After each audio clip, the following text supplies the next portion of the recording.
ایک بہت مشہور اقوال زری ہے کہ پریشان ہونا فطری ہے لیکن پریشان رہنا فطری نہیں ہے۔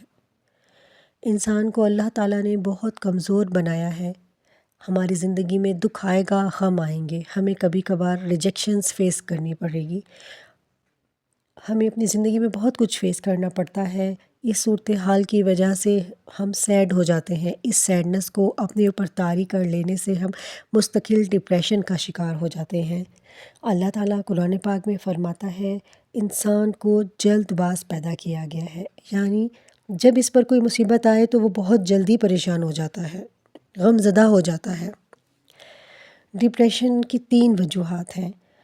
نمبر 1، زہریلے قسم کے لوگ، یعنی ایسے لوگ جب بات کریں تو ہمیں تنقید کا نشانہ بنائیں یا ہم سے حسد کریں یا جلیں۔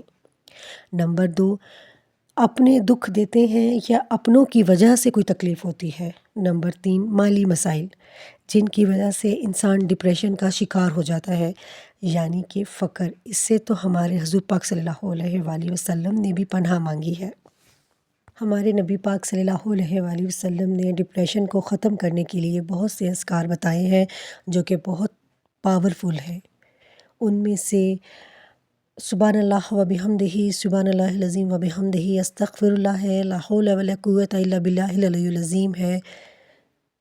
اس کو پڑھنے سے آپ کے دل کو بہت سکون ملے گا، دل ہلکا ہوگا۔ اللہ سے خوب باتیں کریں۔ ڈپریشن کو دوسرے لفظوں میں نا امیدی بھی کہتے ہیں، اور نا امیدی ایک گناہ ہے۔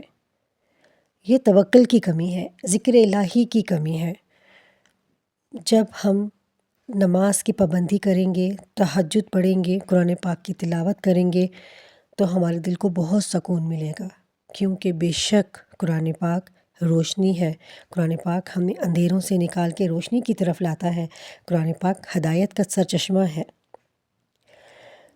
تو آپ اللہ سے دل کھول کر بات کریں تنہائی میں، جو آپ کے دل میں ہے اللہ کے سامنے اپنا دل کھول دیں، اللہ کے سامنے تنہائی میں خوب روئیں، تو آپ کو بہت سکون ملے گا، کیونکہ اللہ سے بہترین دوست تو اس 2 جہاں میں کہیں ہے ہی نہیں۔